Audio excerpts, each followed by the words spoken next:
Anthropology बुनियादी तौर ते इन शइ खे जियो ई मुताइलो आहे त हाउ समाज culture societies are different and diverse. त ह्यूमन डाइवर्सिटी जेका आहे उहो बुनियादी एंथ्रोपोलॉजी जो नुक़्तो आहे to study and not only study but appreciate human diversity. मिसाल तौर स्विस सोसाइटी मूंखे इन माना में यूरोप जे ॿियनि मुल्कनि जे बनस्बत, छो त मुंहिंजो अक्सर वञणु थींदो जर्मनी, इटली, ऑस्ट्रिया, काफ़ी ॿियनि मुल्कनि में। सभिनी महिरबानी दोस्तनि खे वसजे पॉडकास्ट में अब्दुल्ला हसन मोराई ऐं जिब्रान बालादी तरफ़ां भलीकार। उम्मीद त जिथे बि हूंदा ख़ुशबाश हूंदा। दोस्तों, अॼु असां एंथ्रोपोलॉजी जे बारे में कुझु सिखण जी कोशिशि कंदासीं।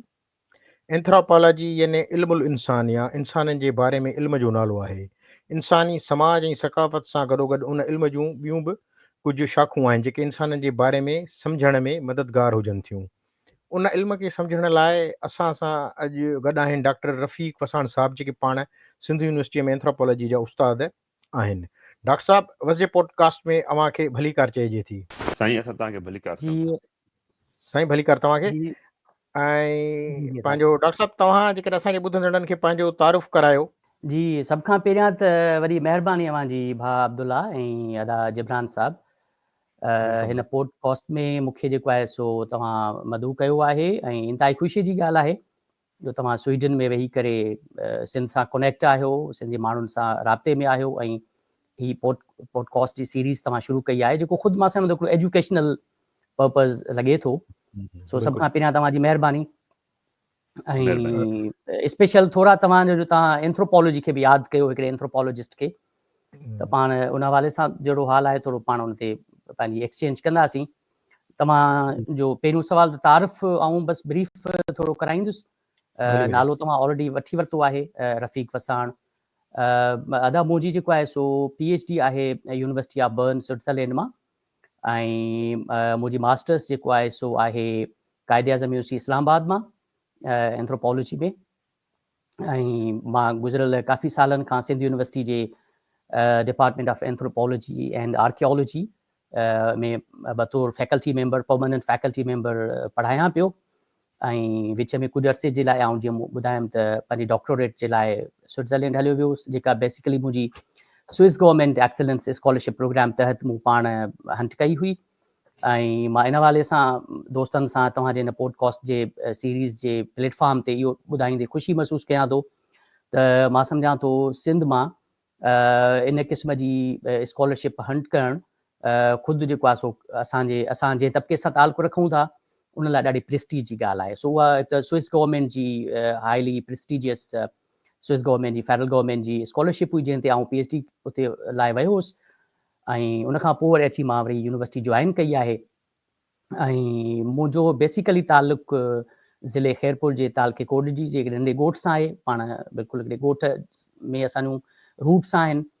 ऐं उनखां पोइ जेको आहे सो मुंहिंजो जेको PhD में कमु तारीफ़ जे हवाले सां जेकॾहिं आउं ब्रीफली ॿुधायां त मुंहिंजो कमु पंहिंजी एंथ्रोपोलॉजी जी फील्ड में घणो तणो anthropology of art, music, heritage, religion इन ते रहियो आहे।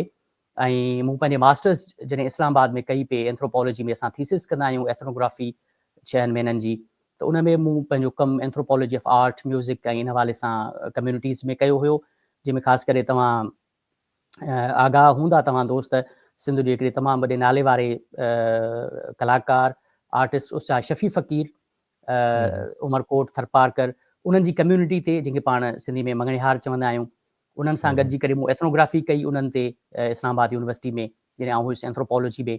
त उन ई कम खे मूं वधायो। उन दौरान मूं काफ़ी डेवलपमेंट सेक्टर में कमु कयो, जंहिंमें फेडरल गवर्नमेंट जे डेवलपमेंट इदारनि में, ॿियनि इदारनि में, जंहिंमें ख़ासि करे trust for voluntary organisations TVO Hyderabad में मूं असिस्टेंट रीजनल ऑफिसर तौरु कमु कयो। उनखां पोइ आगा खान यूनिवर्सिटी कराची में डेवलपमेंट जे रिसर्च जे प्रोजेक्ट्स में काफ़ी कमु कयो ॻोठनि में। ऐं उनखां पोइ वरी मूं फेडरल गवर्नमेंट में बि जॉब कई ऐं उहा छॾे करे वरी मां फाइनली अकेडमिया में, छो त हमेशह इहो इंट्रस्ट रहियो त अकेडमिया रिसर्च जे इदारनि में कमु कजे। So then I joined again academia university, ऐं उहा public sector university, Sindh university Jamshoro. ऐं उनखां पोइ मां हिन स्विस गवर्नमेंट स्कॉलरशिप जॾहिं मूं हंट कई त उन में मुंहिंजो जेको रिसर्च प्रोजेक्ट हो that again actually focused on Sindh Sufi cultural heritage. त उहो बि हेरिटेज, म्यूज़िक, आर्ट, डिस्कोर्स त मूं पंहिंजे PhD जे में जेको रिसर्च प्रोजेक्ट ते कमु कयो उहो सिंध जे सूफ़ीज़म सोली सिंधी में चइजे तसोफ़ जे हेरिटेज ते कयो आहे, पर कंटेम्पररी टाइम्स में, ऐं उन ते मौजूदह सिंध जी सूरत हाल में तसोफ़ खे सिंध जा इंटेलेक्चुअल्स, राइटर्स, आर्टिस्ट्स ऐं असांजो आर्काइवल प्रैक्टिसिस तसोफ़ खे कीअं सिंध जी हिकिड़ी तरक़ी पसंदि चऊं या रोशन ख़्याल शनाख़्त तौरु असांजी सिंध जी सूफ़ियाणी शनाख़्त खे कीअं अॻिते वधाइनि थियूं, उनखे तामीरी तौर ते खणनि थियूं, ऐं पाकिस्तान जे अंदरि जेको रिलीजियस एक्सट्रीमिज़म जो सुवाल आहे उनखे सिंधी माण्हू तसोफ़ जे ज़रिए कीअं एड्रेस करे थो, that is actually the aspect that I have explored in my PhD research project. इहो थोरो ब्रीफ तारफ़ आहे। ऐं हाणे अॼुकल्ह आउं सिंध यूनिवर्सिटी में एंथ्रोपोलॉजी डिपार्टमेंट में काफ़ी कोर्स पढ़ायां पियो, जंहिंमें ख़ासि करे anthropology of art, music and heritage आहे, रिलीजन एंथ्रोपोलॉजी आहे, पाण इन ते थोरो ॻाल्हाईंदासीं, ऐं आउं सोशल चेंज एंड डेवलपमेंट जो कोर्स पढ़ाईंदो आहियां, छो त काफ़ी सोशल चेंज डेवलपमेंट सेक्टर में मां रहियो आहियां, त छो त एंथ्रोपोलॉजी बुनियादी तौर ते तब्दीली जे बारे में हिकिड़ो इल्मु आहे। सो इहो थोरो ब्रीफ इंट्रोडक्शन हा, आहे इहो कोर्स आउं पढ़ायां। बिल्कुलु डॉक्टर साहिबु तमामु ज़बरदस्त। मुंहिंजो ख़्यालु आहे त हीउ पॉडकास्ट पाण कयूं था जनरली हिकिड़ो, पर तव्हांजी जेका PhD आहे इहा बि ॾाढी इंट्रस्टिंग थी लॻे, त इन ते वरी थी सघे थो पाण अलॻि हिकिड़ो पॉडकास्ट कयूं स्पेशली तव्हांजी PhD ते, छाकाणि असां बि जी सम्झणु जी चाहींदासीं त तव्हांजूं फाइंडिंग्स कहिड़ियूं हुयूं या कीअं। पर पाण हलूं था पंहिंजो अॼु जे पहिरें सवाल ॾे, त डॉक्टर साहिबु असांखे असांजे ॿुधंदड़नि खे उहो ॿुधाईंदा त एंथ्रोपोलॉजी असल में आहे छा, ऐं उहा कीअं इंसानी समाज ऐं सकाफ़त जो मुतालियो करे थी, ऐं एंथ्रोपोलॉजी जा रुख ऐं तरीक़ेकार कहिड़ा आहिनि? जी अब्दुल्ला भाई, महिरबानी इन सवाल जे लाइ।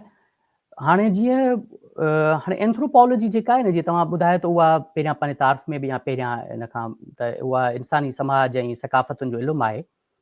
त इहो बुनियादी उन जो नुक़्तो इहो आहे त एंथ्रोपोलॉजी जेका आहे उहा एंथ्रोपोज़ मां वरितल आहे। एंथ्रोपोज़ जो मतिलबु ई आहे इंसान, ठीकु आहे न, त स्टडी ऑफ ह्यूमन स्पीशीज़ या ह्यूमन बीइंग्स या ह्यूमन सोसाइटी।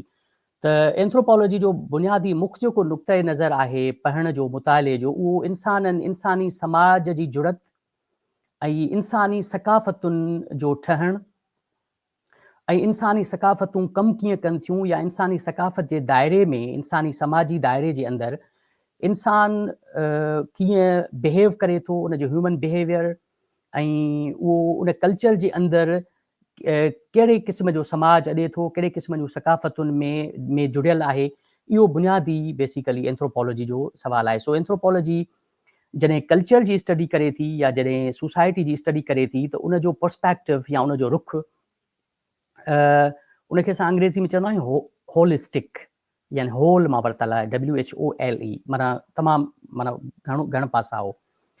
त उनजो मतिलबु इहो आहे त एंथ्रोपोलॉजी ह्यूमन सोसाइटी या ह्यूमन कल्चर में जेको उनजो दायरेकार आहे मुताले जो, उहो ॾाढो होलिस्टिक आहे, होल आहे। होल जो मतिलबु इहो आहे त पास्ट, प्रेज़ेंट, फ्यूचर, ठीकु आहे न, उन हवाले सां सिर्फ़ु इहा पास्ट जो इल्मु न आहे, पर उहो कंटेम्पररी सोसाइटीज़ जे अंदरि प्रेज़ेंट टाइम जे अंदरि, so in terms of time also. ॿियो होल जो मतिलबु आहे त एंथ्रोपोलॉजी जॾहिं इंसानी समाज जे सकाफ़त खे जो मुताइलो करे थी, उन जे बारे में आगाही ॾिए थी, त उनजो मतिलबु जोग्राफिकल सेंस में बि आहे। जोग्राफिकल मतिलबु असां चवंदा आहियूं त anthropology is the study of human society, human beings, human culture across the times and geographies, spaces, places.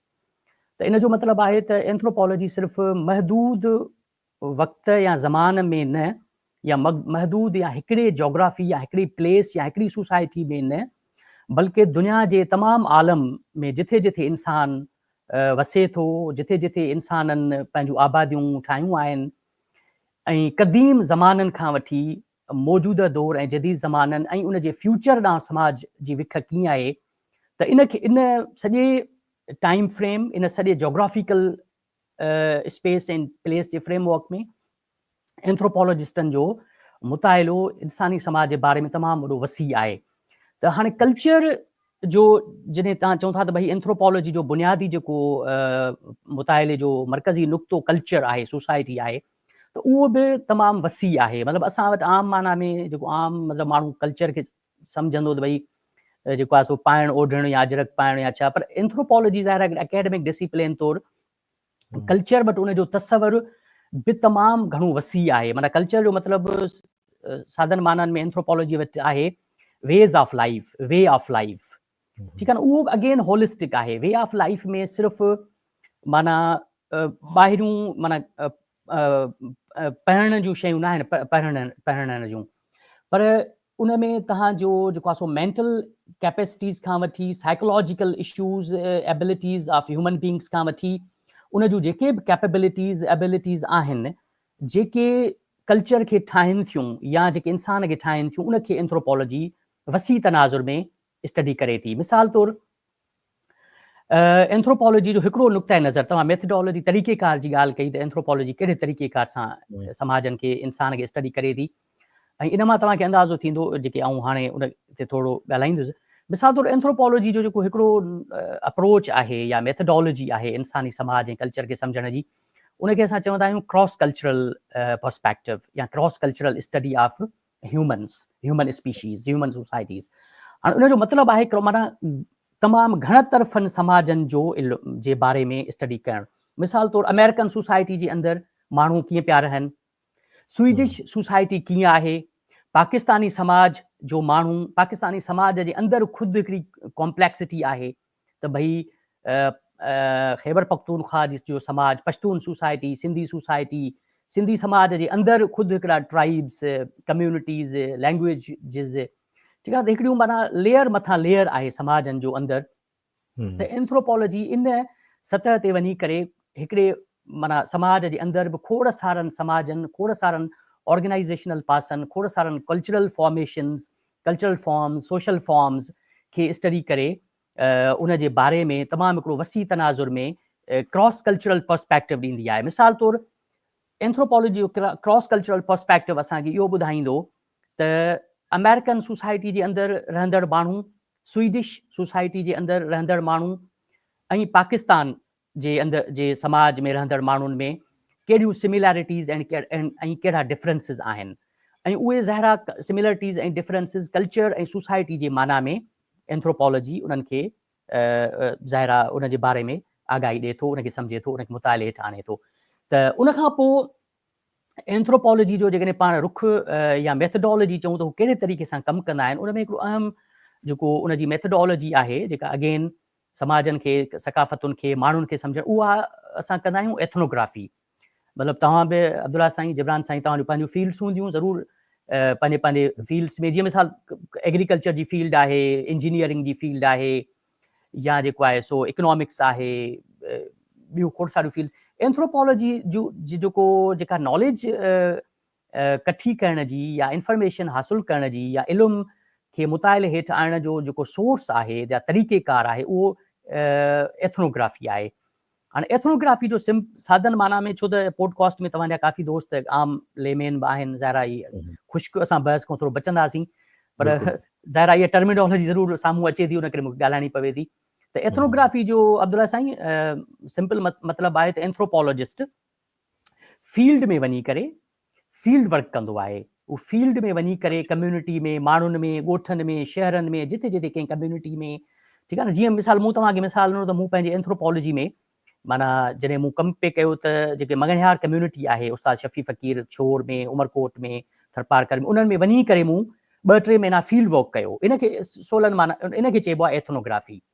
त जेका त माना इहा तव्हां सम्झो त उनजी इहा वुसत इन माना बि आहे त एंथ्रोपोलॉजिस्ट डायरेक्ट वञी करे माण्हुनि सां मिली करे उन्हनि कम्यूनिटीज़ में फर्स्ट हैंड इंफॉर्मेशन कलेक्ट कंदो आहे, ऐं उहा सिर्फ़ु इंफॉर्मेशन कलेक्ट करण जी माना में न आहे, पर उहो हिकिड़ी ट्रस्ट बिल्डिंग जे माना में बि आहे त हू एंथ्रोपोलॉजिस्ट माण्हुनि खे सां वञी रही करे, घुली मिली करे रही करे, उन्हनि सां उन्हनि जहिड़ो थी करे ऐं उन्हनि जी डेली लाइफ में रही करे ऐं उन कल्चर खे सम्झे। त इहो बेसिकली एथनोग्राफी जो जी डिस्टिंक्ट अप्रोच आहे, जंहिंखे हिन वक़्तु सोशल साइंसिस ऐं ह्यूमैनिटीज़ जा ॿिया खोड़ सारा इल्म वेंदे, लिटरेचर खां वेंदे, एजुकेशन, हेल्थ जा जेके प्रोफेशनल्स आहिनि वेंदे, पब्लिक हेल्थ ऐं पब्लिक मैनेजमेंट ऐं कम्यूनिटी हेल्थ खां वेंदे, एजुकेशन जे इदारनि जे अंदरि बि इहा एथनोग्राफिक अप्रोच इस्तेमालु कई वञे पई। छो त मिसाल तौरु एंथ्रोपोलॉजी एजुकेशन ते पाण पोइ ॻाल्हाईंदासीं। मिसाल तौरु हिकिड़े एजुकेशन जे कंहिं टॉपिक ते जेकॾहिं कमु करिणो आहे, मिसाल तौरु असांखे कंहिं स्कूल्स ते कमु करिणो आहे, या पाण खे स्टूडेंट्स जे ते को कमु जे इशूज़ ते कमु करिणो आहे त उन में हिन क़िस्म जी जेका अप्रोच आहे एथनोग्राफिक मेथड उहो तमामु घणो माना उन में फ़ाइदेमंद थी सघे थो इन टर्म्स ऑफ प्रोड्यूसिंग नॉलेज। त तव्हां मिसाल तौरु तव्हां कंहिं स्कूल में वञण खां बग़ैर स्टूडेंट्स जे बिहेवियर टीचर्स जे मसइलनि खे तव्हां कीअं सम्झी सघंदा। ठीकु आहे, उन करे एथनोग्राफी जेको जो मतिलबु इहो आहे त एविडेंस उहा कठी कबी जेका माण्हुनि में वञी करे ऐं न सिर्फ़ु वञी करे पर माण्हुनि में रही करे सही। ठीकु आहे न, रही माना एक्सटेंडेड। मिसाल तौरु आउं तव्हांखे ॿुधायां त जेका क्लासिकल एथनोग्राफी जा जेके बुनियाद आहिनि एंथ्रोपोलॉजी में उन में इहो हो त जेके फाउंडर्स आहिनि एंथ्रोपोलॉजी में एथनोग्राफी जा उन्हनि जन दूर दराज मतिलबु उहे एशिया जे कंहिं कम्यूनिटीज़ में हलिया विया, पाकिस्तान हलिया विया या जेको आहे सो इंडोनेशिया हलिया विया, मतिलबु XYZ किथे बि, त उहे साल ॿ साल पंहिंजी एथनोग्राफी उते कंदा हुया। मतिलबु तव्हां सम्झो त उहा एथनोग्राफी एक्सटेंडेड पीरियड ते मबनी हूंदी हुई। माना एथनोग्राफी जो जीअं हिकिड़ी रिसर्च ईअं हूंदी आहे तव्हां कंहिंखे क्वेश्चन मोकिले ॾींदा आहियो, ठीकु आहे न। एंथ्रोपोलॉजिस्ट उन में यकीन न रखंदा आहिनि त भई तव्हां घर वेठे टेबल वर्क करे क्वेश्चन कंहिंखे ठाहे मोकिले ॾियो त उहो तव्हांखे रिस्पॉन्सिस इन जे ख़िलाफ़ आहिनि। हू चवंदा त भई ट्रू सेंस में जेकॾहिं नॉलेज कठी करे सघिजे थी या कंहिं समाज खे सम्झी सघिजे थो त उहो उते वञी करे रही करे ऐं ग्रास रूट ते इनखे एथनोग्राफिक। सो उन करे तव्हांजो जेको सुवाल मां उनखे थोरो शायदि डिघो कयो त छो त काफ़ी दोस्त नवाब सम्झंदा त एंथ्रोपोलॉजी जे हवाले सां मां इहा शइ ॿुधाइण पई चाहिए त एंथ्रोपोलॉजी जो जे नॉलेज जो दाइरो, शयुनि खे सम्झण जो दाइरो ख़ुदि उन जी मेथडोलॉजी मां बि तव्हां परखे सघो था त हुन जो कमु करण जो जी नोयत डिफरेंट आहे पॉलिटिकल साइंस खां, कंहिं इंजीनियर खां, कंहिं जोग्राफर खां या कंहिं जेको आहे सो इकोनॉमिस्ट खां, ठीकु आहे न। छो त हू क्वेश्चन से नथो भाड़े, हू एथनोग्राफिक अप्रोच ते फील्ड वर्क ते, ऐं उन लाइ असां टर्म चवंदा आहियूं पार्टिसिपेंट ऑब्जर्वेशन। यानी तव्हां जंहिं कम्युनिटी में जंहिं मसइले ते तव्हां कयो था माण्हुनि ते उन में वञी करे पार्टिसिपेट कयो ऐं पार्टिसिपेंट ऑब्जर्वेशन कयो, ठीकु आहे न। त इन क़िस्म जो मतिलबु उन जा आहिनि। ऐं कल्चर जो मूं सवेर चयो त सोसाइटी ऐं कल्चर जो वसी तनाज़ुर में एंथ्रोपोलॉजी जो फोकस आहे।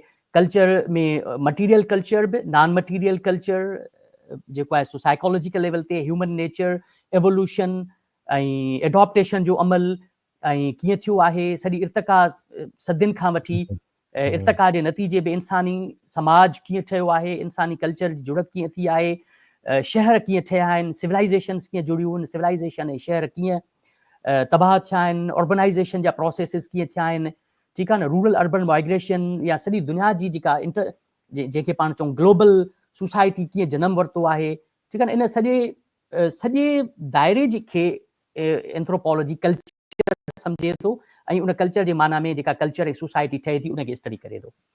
हा साईं, तमामु बहितरीन। हा, हिकिड़ो हितां पंहिंजो मां चवंदुसि टेंजेंट क्वेश्चन इहो निकिरे थो। जीअं तव्हां चयो त तव्हां पंहिंजो स्विट्ज़रलैंड में बि रहिया आहियो, एंथ्रोपोलॉजी में PhD उते कई आहे, ऐं पंहिंजो सिंध में त डेफिनेटली तव्हां वॾो वक़्तु गुज़ारियो आहे, सिंध जा रहवासी आहियो। पर जॾहिं तव्हां स्विट्ज़रलैंड में आया त को अहिड़ो बिहेवियर में फ़र्क़ु जंहिं तव्हांखे छिरकाए छॾियो हुजे त यार इंसान ईअं बि कंदा आहिनि जीअं सिंध में कोन थींदो आहे पर स्विट्ज़रलैंड में थिए थो? थैंक यू जिब्रान भाउ। मां शयुनि खे ॾिसो, एंथ्रोपोलॉजी जो हिकिड़ो पासो इहो रहियो आहे त शयुनि खे जीअं तव्हां सवाल पुछो स्ट्रेंज करे पेश करणु, त शयूं इहे स्ट्रेंज कीअं आहिनि ॿियनि समाजनि जे अंदरि, इहो हिकिड़ो आहे। पर जीअं त स्विट्ज़रलैंड में ॾिसो, मां त हिकिड़ो ऑलरेडी एक्सपोज़्ड हुयुसि शयुनि जे बारे में न, त शयुनि जे मिसाल तौरु मां हिकिड़े आम शायदि लेमेन तौरु स्विट्ज़रलैंड जे समाज में दाख़िल न थियुसि, त शायदि मूंखे उन हवाले सां शयूं तमामु स्ट्रेंज या फेमिलियर जे माना में आऊं उन्हनि खे जी कथ न करे सघां। पर आई अंडरस्टैंड योर क्वेश्चन, छो त मां त ऑलरेडी एंथ्रोपोलॉजी जे इल्म खां बि वाक़िफ़ु आहियां, या मुंहिंजी पंहिंजी सोशलाइज़ेशन शहरनि जी बि आहे, मिसाल इस्लामाबाद जी, कराची जी, हैदराबाद जी। त उन करे स्विट्ज़रलैंड जे समाज में वञणु मुंहिंजे लाइ शायदि एॾो को उन्हनि खे ॾिसणु को स्ट्रेंज माना में शायदि आऊं न वठां।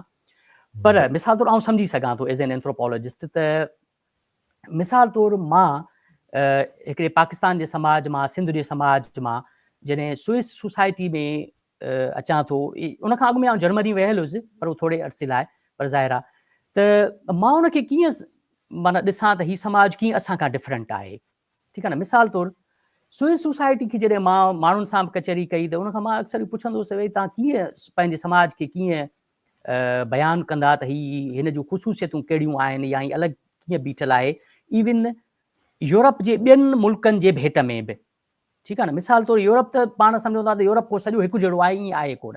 एंथ्रोपोलॉजिस्ट सम्झंदो मिसाल तौरु त एॾी वेरिएशन आहे, छो त एंथ्रोपोलॉजी बुनियादी तौर ते इन शइ खे जो ई मुताइलो आहे त हाउ समाज, culture, societies are different and diverse. त ह्यूमन डाइवर्सिटी जेका आहे उहो बुनियादी एंथ्रोपोलॉजी जो नुक़्तो आहे, to study and not only study but appreciate human diversity. मिसाल तौरु स्विस सोसाइटी मूंखे इन माना में यूरोप जे ॿियनि मुल्कनि जे बनिस्बत, छो त मुंहिंजो अक्सर वञणु थींदो जर्मनी, इटली, ऑस्ट्रिया, काफ़ी ॿियनि मुल्कनि में, स्विस सोसाइटी मूंखे इन माना में ईअं लॻी अलॻि सां त उहा काफ़ी हद ताईं कंज़र्वेटिव मूंखे लॻी, ठीकु आहे न। कंज़र्वेटिव मां पंहिंजे सेंस में न पियो चवां, पाकिस्तानी सेंस में, पर यूरोप जे कॉम्पेरेटिव सेंस में, इन कॉम्पेरिज़न विद जर्मनी चऊं या इटली चऊं या फ्रांस चऊं।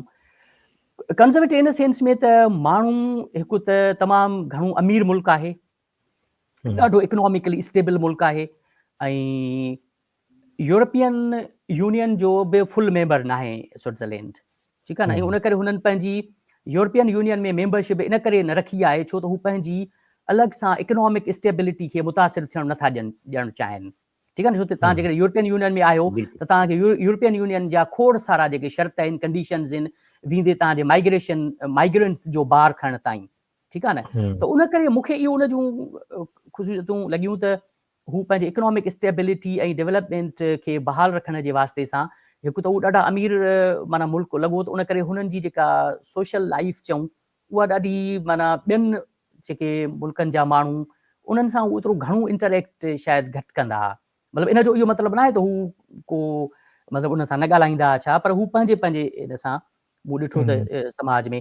ॿियो मूं ॾिठो त उन मां हिकिड़ो अंदाज़ो इहो बि लॻायुमि त हिननि जी जेका मतिलबु घणो इकोनॉमिकली एडवांस्ड हुजण जे करे ऐं इंडिपेंडेंट ऑटोनॉमस हुजण जे करे जेके स्विस माण्हू पाण हुया उहे यूनिवर्सिटीज़ जे अंदरि बि काफ़ी प्रोफेसर्स जेके हुया या फैकल्टी मेंबर्स हुया उहे नॉन स्विस हुया, मतिलबु ज़्यादातर जर्मन्स हुया, ठीकु आहे न। जर्मनी मां बेसिकली स्विट्ज़रलैंड जो घणो हिसो त जर्मन स्पीकिंग ई आहे, मतिलबु 64%, 64-5% जेको आहे जर्मन स्पीकिंग आहे, पर ज़ाहिर अलॻि मुल्क आहे। त उन जे करे इहे शयूं मूंखे महसूसु थियूं त हिननि जी जेका इकोनॉमिक ऑटोनॉमी जे करे ऐं हिननि जी पंहिंजी अमीर हुजण जो जेको आहे उन जे करे ही पंहिंजे उन में रहनि था। या मिसाल तौरु मूं जॾहिं एज़ एन एंथ्रोपोलॉजिस्ट यूरोप जे अंदरि स्विस समाज जी कंपेरिज़न सम्झणु चाहिई माण्हुनि खां, त मिसाल तौरु I met with a team of professors from Netherlands and we were in Japan, Kyoto. असां जापान में हुयासीं त मूं जॾहिं उनखे तारीफ़ करायो त मां स्विट्ज़रलैंड में रहां थो ऐं PhD कयां थो, त हुन हिकदमि हिकिड़ो रिएक्शन वारो माना स्टेटमेंट ॾिनी। त हुन चयो त तव्हां स्विट्ज़रलैंड ॾाढो कंज़र्वेटिव मुल्क आहे। मूंखे माना उहे मुंहिंजा शुरूआती ॾींहं हुया, शुरूआती महीना हुया, त मूं चयुमि त हिन जो मतिलबु छा थो चवणु चाहे कंज़र्वेटिव, माना पोइ हुन सां हुन चयो त स्विस सोसाइटी ज़ाहिर आहे हुन जो जेका पोज़ीशन हुई, हुनजो जेको व्यू हुयो उहो ज़ाहिर आहे डच बेस्ड हुयो, डच ओरिएंटेशन ते ॿधल हुयो। ऐं तव्हांखे ख़बर आहे त डच सोसाइटी तमामु घणी लिबरल आहे इन terms of religious values, religious orientation values. तव्हांखे ख़बर आहे त दुनिया जो जेको वॾे में वॾो लीगल जेको आहे सो प्रोस्टिट्यूशन जो लीगल मतिलबु आहे उहो एम्स्टरडम में आहे, ठीकु आहे न। त माना हिकिड़ो माना ॿियनि मुल्कनि में बि आहे, पर लीगल वॾे पैमाने ते जेका रेड लाइट एरिया आहे उहा एम्स्टरडम जो आहे, ठीकु आहे न। त ऐं त उन शायदि उन माना में ॿुधाइण पियो चाहियो। त पोइ मूंखे उन शइ जो अंदाज़ो बाद में हिकिड़ो ॿियो फ्रेंच दोस्त हुयो, तव्हांजो बेसिकली सवाल हा मूं असल में इहो ई सम्झण पियो चाहियो त माना जीअं पंहिंजो जेको इंसानी बिहेवियर आहिनि कीअं डिफरेंट आहिनि। मिसाल जी ॻाल्हि थोरी माफ़ कजो, तव्हांजी ॻाल्हि कटियां थो, मां स्वीडन में बि रहियो आहियां, मां इटली में बि रहियो आहियां। त स्वीडन में मिसाल जी ॻाल्हि नंढिड़ो मिसाल ॾियां, जेकॾहिं तव्हां कंहिंसां गॾु किथे ट्रेवल कयो था, 2-3 घंटे जो सफ़र आहे, जेकॾहिं तव्हां कंहिं स्विडिश सां वेही रहिया 3 घंटा उहो चुप ई हूंदो जेसिताईं तव्हां हुनखे हथ हणी जेको आहे का ॻाल्हि न पुछो, उहो चुप करे वेठो हूंदो आराम सां, माई हुजे, मर्द हुजे, पोड़ो हुजे, पको हुजे। पर जेकॾहिं इटली में मां ॾिसां, जेकॾहिं 15 मिंट जी बि सफ़र आहे, पब्लिक ट्रांसपोर्ट आहे, तव्हां कंहिंजे पासे में वेठा आहियो त बसि उहो चाओ करे ऐं शुरू थी वेंदो त हवा किथां आयो ऐं कीअं काॾे पियो वञी, किथां पियो अची, हेॾां होॾां।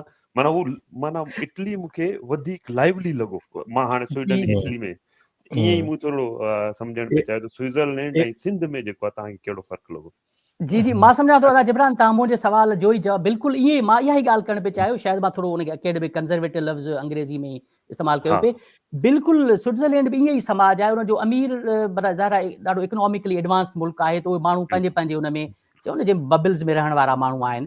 पर इन जो इहो मतिलबु न आहे त हू को माना माण्हुनि खां नफ़रत कनि था या माण्हुनि सां नथा कनि चाहिनि, पर ज़ाहिर आहे उन्हनि जी पंहिंजो जेको लाइफ पैटर्न आहे उहो जीअं तव्हां बिल्कुलु एक्ज़ैक्टली। मां इटलीअ जॾहिं वियुसि मिलान में, त मूंखे ईअं लॻो ऑनेस्टली मूंखे ईअं लॻो जॾहिं मां स्विट्जरलैंड मां बर्न शहर मां वियुसि मिलान, त मूंखे लॻो त ईअं हो ॼणो मां कराची पहुची वियो आहियां।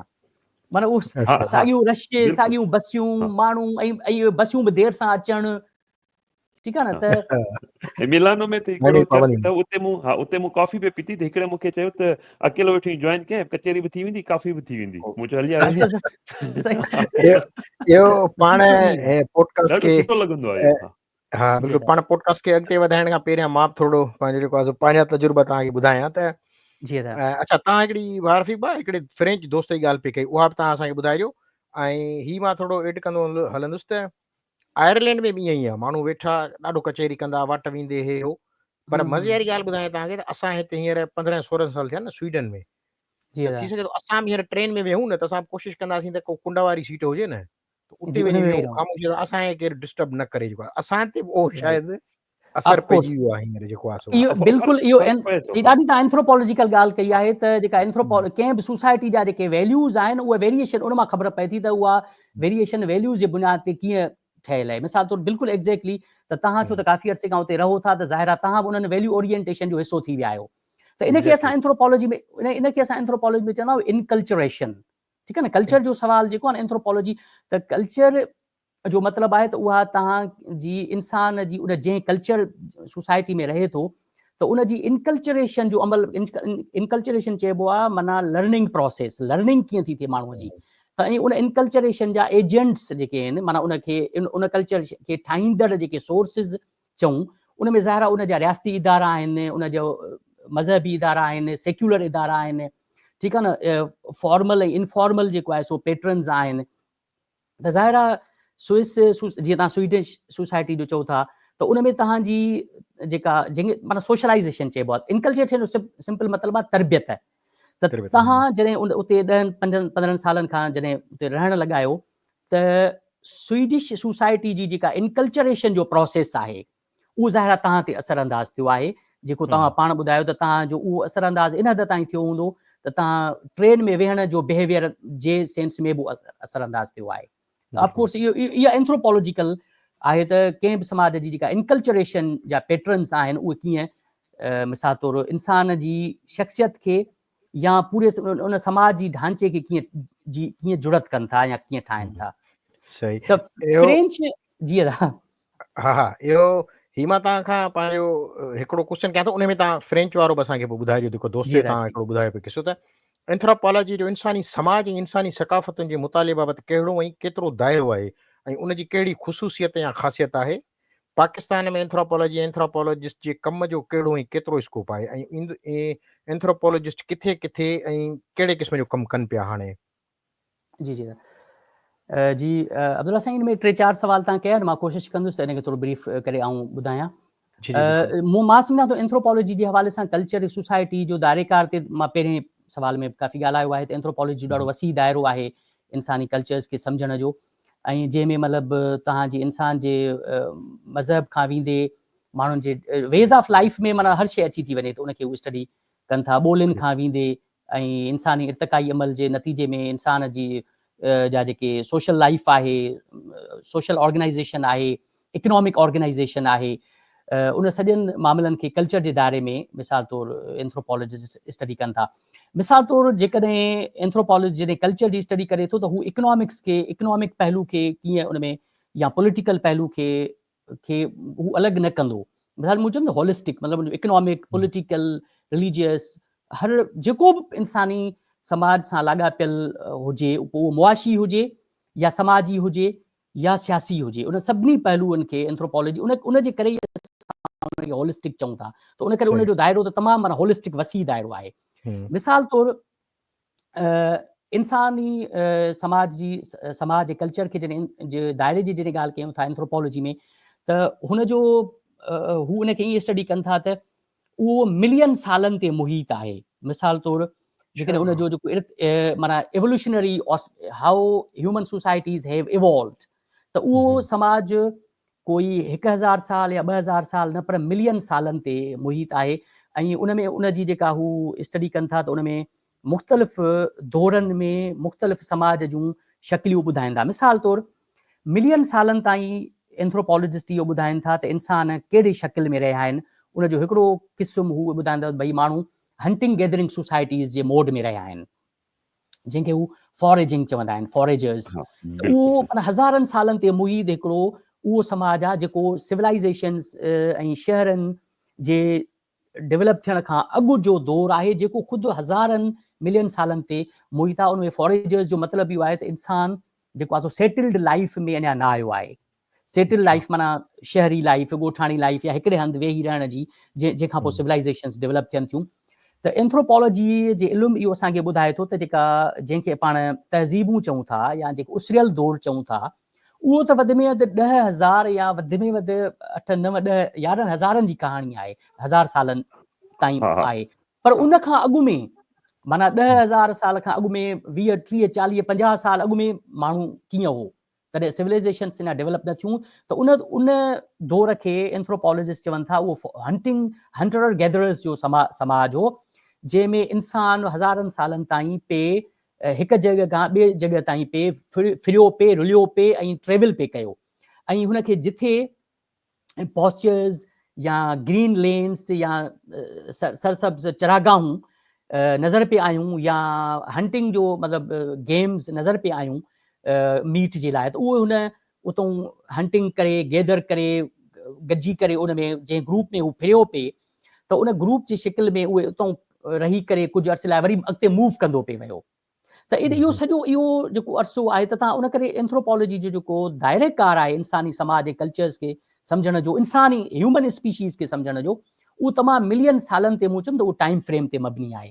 त उहो फॉरेजर्स खां पोइ असां एंथ्रोपोलॉजी ॿुधाए थी त जॾहिं फूड प्रोडक्शन या जेके पाण एग्रीकल्चर जी इन्वेंशन चऊं था, इंसान उहा तमामु पोइ देरि सां कई आहे, ठीकु आहे न, अकॉर्डिंग टू एंथ्रोपोलॉजिकल नॉलेज। त उनजो दाइरो उहो वधि में वधि 8,000 साल, 9,000, 10 या चिके 12,000 साल असांखे, जंहिंमें असां वटि असांजे खिते में मेहरगढ़ जी जीअं साइट आहे बलोचिस्तान में हिन वक़्तु, जिथे असांखे एंथ्रोपोलॉजी आर्कियोलॉजी जे आसारनि इहो ॿुधायो आहे त उते जेको आहे सो अन्न जा दाणा असांखे मिलिया आहिनि एक्सकेवेशन्स मां।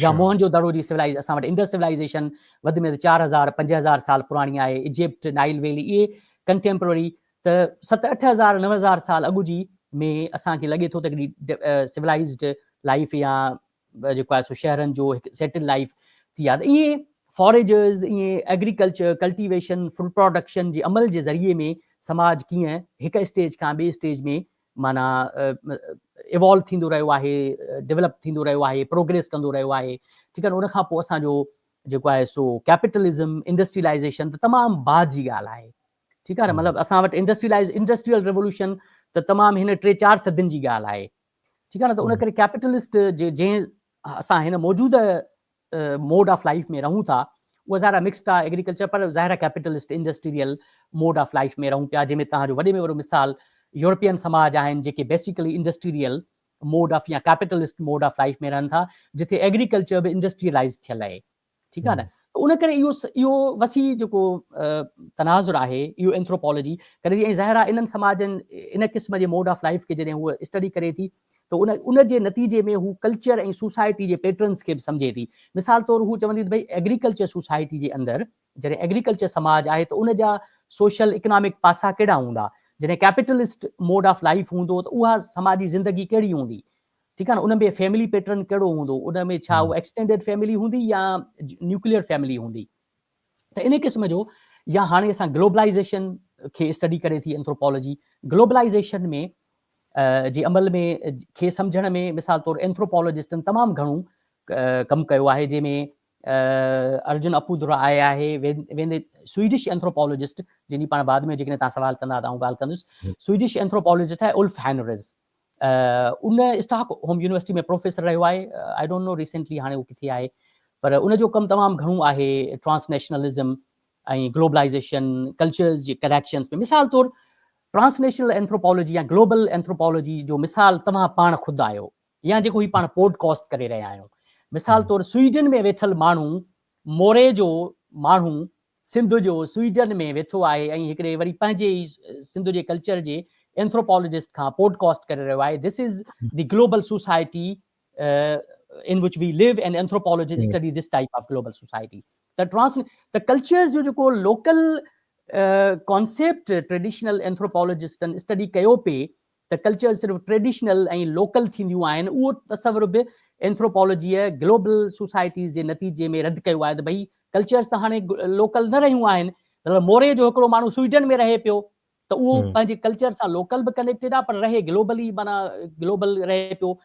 कंबर शहदाद कोट जो माण्हू सऊदी अरेबिया में कमु करे पियो, यूएई दुबई में कमु करे पियो, हज़ारनि जे तादाद में बंगाली डायस्पोरा जेको आहे सो सऊदी में वर्कर तौरु, माइग्रेंट तौरु कमु करे पियो। त इहा जेको आहे ग्लोबल सोसाइटी, ग्लोबल कल्चर में माण्हू रहे पियो। एंथ्रोपोलॉजी इन वसी तनाज़ुर में बि समाजनि खे, माण्हुनि खे, ह्यूमन सोसाइटी खे स्टडी करे पई। ऐं तव्हांजो ॿियो सुवाल हो त पाकिस्तान में मिसाल एंथ्रोपोलॉजी जे हवाले सां जी अब्दुल्ला भाउ, मिसाल तौरु मां हुनखे थोरो बसि ब्रीफ कंदे, मां सां काफ़ी शयूं पाण कयूं आहिनि डिस्कस। मूंखे के दोस्त जो फ़ोन बि अचे पियो, उन दावत ते घुरायो आहे अब्दुल्ला साईं, चए थो यार कचहरी कयूं। ज़रूरी आहे, बाहि ते वेहंदासीं मच ते बाबा साईं। मां सम्झी सघां थो तव्हांजी कचहरी में केतिरो मज़ो हूंदो। मां सिंपल ॿुधायां त असां एंथ्रोपोलॉजी में सिर्फ़ु आउं पंहिंजो मिसाल ॾियां थो, असां department of anthropology and archaeology में पंहिंजे डिपार्टमेंट एंथ्रोपोलॉजी जा जेके असां दोस्त आहियूं यूनिवर्सिटी ऑफ सिंध में, उन में असां ॾाढो घण तरफ़ो कमु कयूं पिया। पाकिस्तान, असां पाकिस्तान में बेस्ड आहियूं, असां वटि एतिरा रिसोर्सिस न आहिनि जो असांजा एंथ्रोपोलॉजिस्ट स्वीडन वञी करे ऐं यूरोप वञी करे ऐं सऊदी अरब ऐं यूएई वञी करे फील्ड कनि। ज़ाहिर आहे असां पंहिंजे सिंध में, मां तव्हांखे थोरो टॉपिक्स ॿुधायां या जंहिं क़िस्म जो रिसर्चिस असां करायूं पिया, उन मां तव्हांखे अंदाज़ो थी वेंदो। मिसाल तौरु असां हिन सेमेस्टर में जेके एथनोग्राफीज़ करायूं पिया, असां वटि फाइनल सेमेस्टर में अब्दुल्ला साईं माना एथनोग्राफीज़ जो पूरो सेमेस्टर असां एथनोग्राफिक फील्ड वर्क कराए एंथ्रोपोलॉजिस्ट नंढी रिसर्च कराईंदा आहियूं। त उन में मिसाल तौरु मूं वटि 3-4 स्टूडेंट्स आहिनि जिन खे आउं कमु करायां पियो अर्बन एंथ्रोपोलॉजी ऐं मेडिकल एंथ्रोपोलॉजी ऐं एंथ्रोपोलॉजी ऑफ हेरिटेज जे मुख़्तलिफ़ डोमेन्स में। मिसाल तौरु हिकिड़ी अदिड़ी आहे मुंहिंजी शागिर्द, उनखे आउं कमु करायां पियो हैदराबाद में, उहा कमु करे पई पंहिंजो अर्बन पॉल्यूशन ते, ख़ासि करे प्लास्टिक पॉल्यूशन या सॉलिड वेस्ट मैनेजमेंट जा इशूज़ जेके आहिनि। पाण वटि तव्हांखे ख़बर आहे त शहरनि में सॉलिड वेस्ट में जो को तसवर ई कोन्हे को, म्यूनिसिपल सर्विसिस शहरनि में पाण वटि आहिनि कोन, त उनखे असां इनखे चवंदा आहियूं अर्बन एंथ्रोपोलॉजी, अर्बन स्टडीज़, माना अर्बन कॉन्टेक्स्ट में। त एंथ्रोपोलॉजी सिर्फ़ु ॻोठनि जो इल्मु न आहे, पर अर्बन शहरी समाजनि जे अंदरि शहरी समाज जी लाइफ कीअं आहे या उनजी गवर्नेंस कीअं पई हले, त उन में उन ते कमु करे पई। हिकिड़ो ॿियो अदो आहे शागिर्द, उनखे आउं नवाबशाह में उहो कमु करे पियो एयर पॉल्यूशन जे मामले ते। त नवाबशाह शहर में अर्बनाइज़ेशन ऐं एयर पॉल्यूशन जो मामिलो कीअं एड्रेस थिए पियो या माण्हू उनखे कीअं सम्झनि पिया। या ॿी असांजी अदी स्टूडेंट आहे, उहा हेरिटेज एंथ्रोपोलॉजी में करे पई कमु, कंहिं हिंदू टेम्पल आहे उन ते, उन जे हेरिटेज ते कमु करे पई। त ईअं असां एजुकेशन में मिसाल तौरु असांजा ॿिया कोलीग्स आहिनि, त उहे मिसाल स्कूल्स में, मिसाल तौरु डिज़ास्टर जेको 2022 जो बोर्डूं आयूं, त उन 2022 जे बोर्डुनि में असांजे जे डिपार्टमेंट जे स्टूडेंट्स खे असांजे कोलीग्स, मिसाल असांजो कोलीग आहे, उन कमु करायो त जेके डिज़ास्टर बोर्ड जे नतीजे में जेके असांजा स्कूल्स सभ खां वधि मुतासिर थिया, ॻोठनि में शहरनि में सभु तबाह थी विया 2022 जे बोर्डुनि में। त उन में स्कूल्स किथे जो स्टेटस छा आहे, ॿारनि जो स्टेटस छा आहे, ठीकु आहे न। त उन में या ॿिया जेके ह्यूमैनिटेरियन इदारा आहिनि जेके स्कूल हलाइनि पिया, त उन में असां स्कूल्स में वञी करे कुझु एथनोग्राफीज़ हिकु ॿिनि स्टूडेंट्स कई, या हेल्थ ते तमामु घणो असां कमु करायूं पिया। त जेके इमर्जिंग इशूज़ आहिनि उन्हनि ते असां कमु करायूं पिया। पाकिस्तान जे तनाज़ुर में एंथ्रोपोलॉजी में तमामु घणो कमु थियो आहे, जेके तव्हां सवाल कयो, जेके ॿाहिरियां एंथ्रोपोलॉजिस्ट आहिनि, जंहिंमें ब्रिटिश एंथ्रोपोलॉजिस्टनि खां वेंदे Dutch anthropologist, American anthropologist, French anthropologist तमामु घणो सिंध में कमु कनि पिया। मां ॿियनि सूबनि जी ॻाल्हि कोन पियो कयां, उते काफ़ी पंजाब में कमु थिए पियो, पर सिंध में मिसाल तौर हिकिड़ो फ्रेंच ऐं अमेरिकन एंथ्रोपोलॉजिस्टनि जो जी टीम आहे जेका काफ़ी सालनि खां गुज़िरियल 20 सालनि खां कमु करे पई सिंध जी culture, Sufism, heritage, history, archives ते, ठीकु आहे, उन ते कमु थिए पियो, जंहिंमें माइकल बॉविन जो तव्हां नालो ॿुधो हूंदो, पेरिस बेस्ड आहे। उन काफ़ी न सिर्फ़ु सिंध जे सिंधी कम्यूनिटीज़ ते पर होॾां बॉर्डर एरियाज़ में बि जेके सिंधी कम्यूनिटीज़ रहनि थियूं उन ते कमु कयो आहे। डच एंथ्रोपोलॉजिस्ट ऑस्कर वर्वाइक आहे, जंहिं अर्ली 90s में सिंध में हैदराबाद में एथनोग्राफी कई हुई मुहाजरनि ते, मुहाजर कम्यूनिटीज़ ते, जंहिंमें उन ख़ासि करे इस्लाम, मुहाजर आइडेंटिटी, वींदे मुहाजर मिलिटेंसी ते कराची हैदराबाद में काफ़ी कमु कयो। उन पोइ वरी हिकिड़ा ॾाढा ज़बरदस्त हिकिड़ा आर्टिकल्स पंहिंजे फील्ड वर्क दौरान प्रोड्यूस कया, जेके बाद में छपिया एंथ्रोपोलॉजी जे बुक्स में पाकिस्तान ते। उहे बेसिकली आहिनि अगेन सूफ़ीज़म ऐं सिंधी नेशनलिज़म ते आहिनि, जंहिंमें ख़ासि करे उन साईं GM सैयद ऐं साईं इब्राहिम जोयो साहब ते बि कुझु आर्टिकल्स प्रोड्यूस कया आहिनि।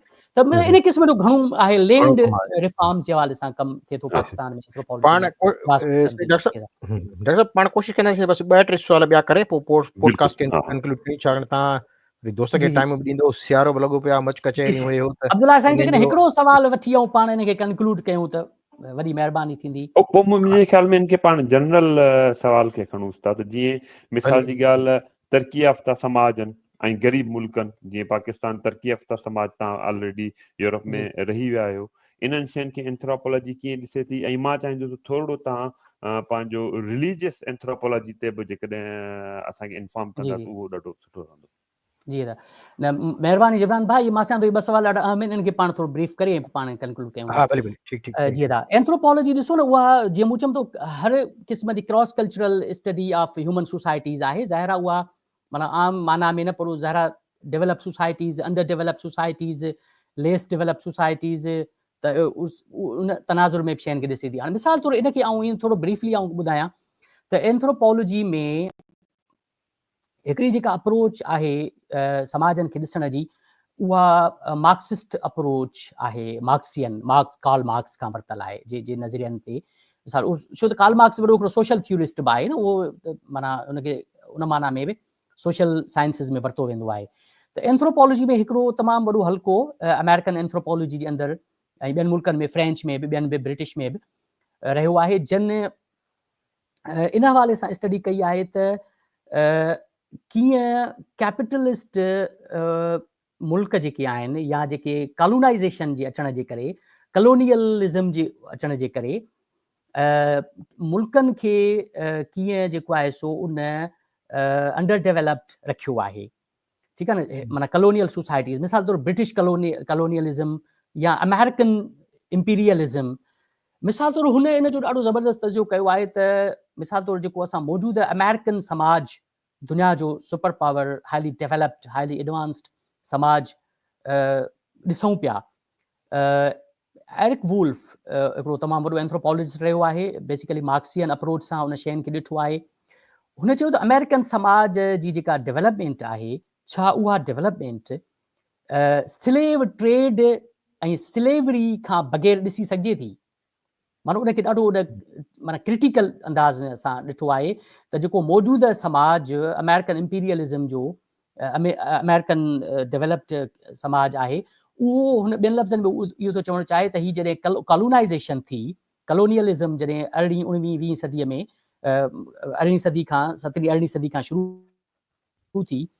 जी मां सिंपल उनखे मां सिंपल बसि उनखे चवां थो त उनजो पॉइंट ऑफ व्यू आहे त समाज जेको इहो रिलेशनशिप आहे कलोनियलिज़म जे नतीजे में ऐं जेके जिन मुल्कनि ते कॉलोनाइज़ जिन खे कयो वियो, त उन्हनि कॉलोनाइज़्ड मुल्कनि जे समाजनि खे कीअं कलोनियल मुल्कनि उतां एक्सट्रैक्शन करे, उतां वेल्थ एक्सट्रैक्ट करे, माण्हुनि खे हिते जबुर करे, ज़ुल्म करे, कीअं माना पंहिंजा समाज डेवलप कया।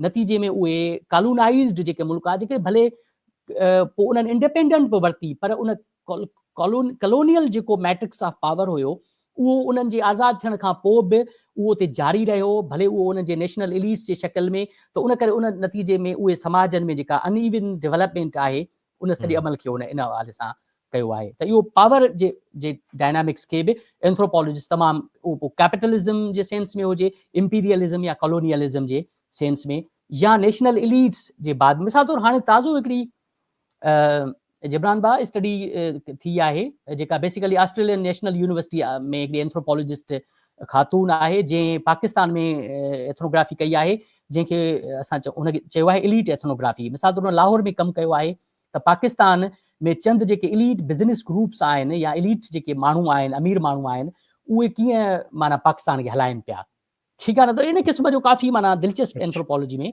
कमु थियो आहे। ऐं तव्हांजो शायदि ॿियो सुवाल हुयो I don't know religious anthropology.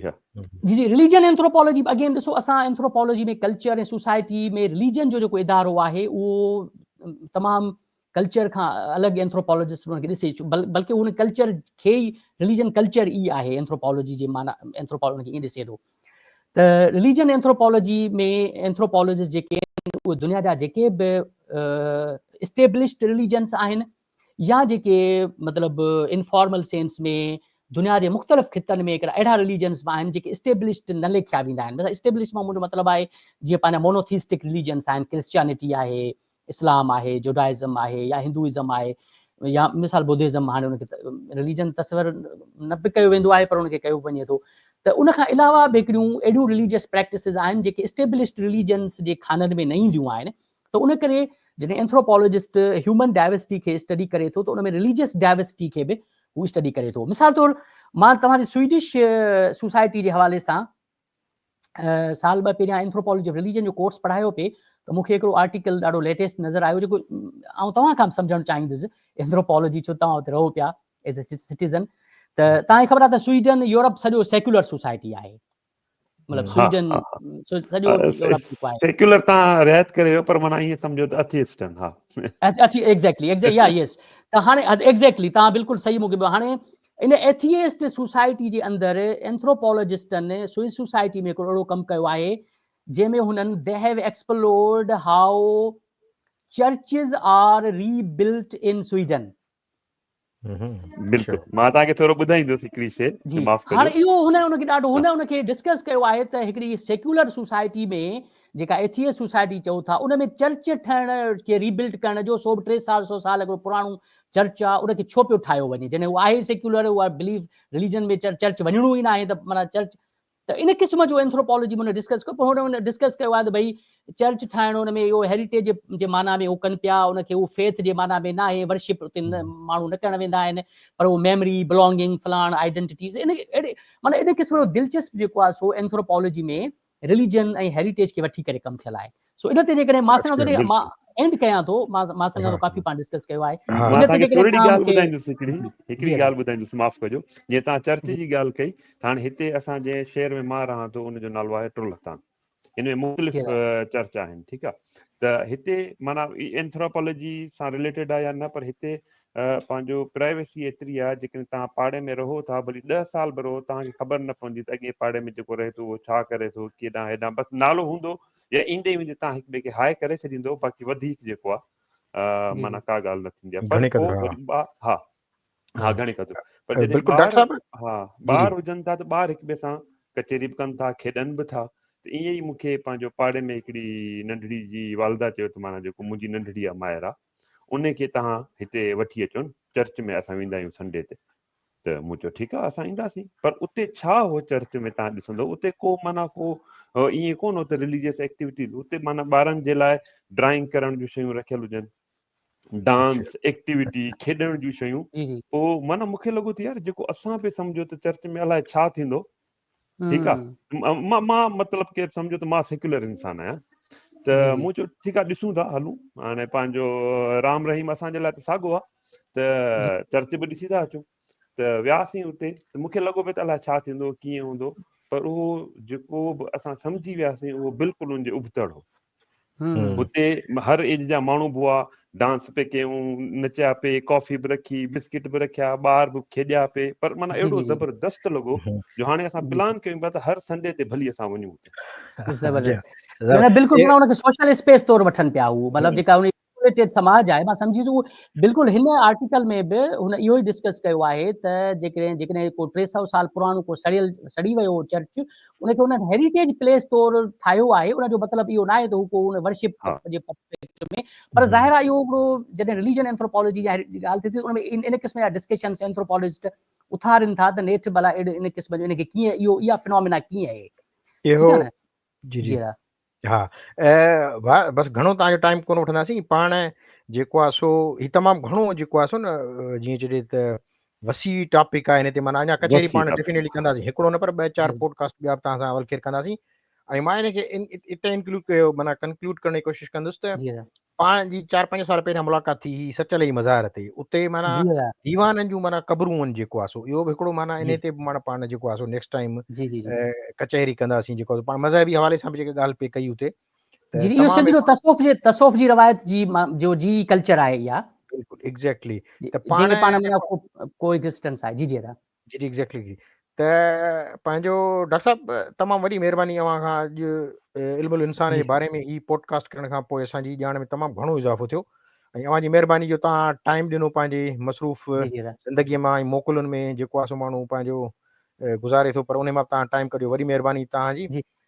जी जी न दादा, वॾी महिरबानी अव्हांजी। मां तव्हां सॼो हिन में मूंखे परस्यू कंदा रहिया, नेठि मां जेको आहे तव्हांजी पकड़ में अची वियुसि अब्दुल्ला भाउ, ऐं जिब्रान साईं सां मिली करे ॾाढी ख़ुशी थी। तव्हां जेको आहे सो हुते आबाद कयूं वेठा आहियो, ऐं मां सम्झां थो तव्हां सां आउं वधीक जुड़ंदुसि तव्हां सां, त अब्दुल्ला साईं हूअं ई राब्ते में हूंदा आहियूं। ऐं तव्हां जेका सिंधी स्वीडिश कम्यूनिटी आहे, तव्हां जेके हुते काफ़ी इस्टेब्लिश्ड आहियो, त पाण इन ते कचहरी कंदासीं, ऐं असांजे डिपार्टमेंट जे हवाले सां जेकॾहिं का फ्यूचर में का कोलैबोरेशन तव्हां सां कजे त उन में तव्हां असांखे मदद कजो। बिल्कुलु डेफिनेटली, तव्हां असां तव्हांजा थैंकफुल आहियूं, तव्हां असांखे नालो ॾिनो स्वीडिश सिंधी सोसाइटी, माना फ्रॉम नाउ महिरबानी। तव्हां डायस्पोरा, छो त एंथ्रोपोलॉजी में ॾाढो डायस्पोरा ते कमु थियो आहे, पाण गॾिजी करे उन ते कुझु कंदासीं। वॾी महिरबानी अव्हांजी दादा, वॾी महिरबानी। दोस्तो, उमेद कजे थी त तव्हांखे असांजो अॼु वारो पॉडकास्ट पसंदि आयो हूंदो। वरी गॾिबासीं कंहिं नए पॉडकास्ट में, ऐं असांखे ॾींदा इजाज़त। अला भाई सदाईं गॾु, वॾी महिरबानी, कुर्ब, थैंक यू। दोस्तों, वर्स्टे पॉडकास्ट को सब्सक्राइब करें, लाइक करें और अपने प्यारों के साथ शेयर करना न भूलें।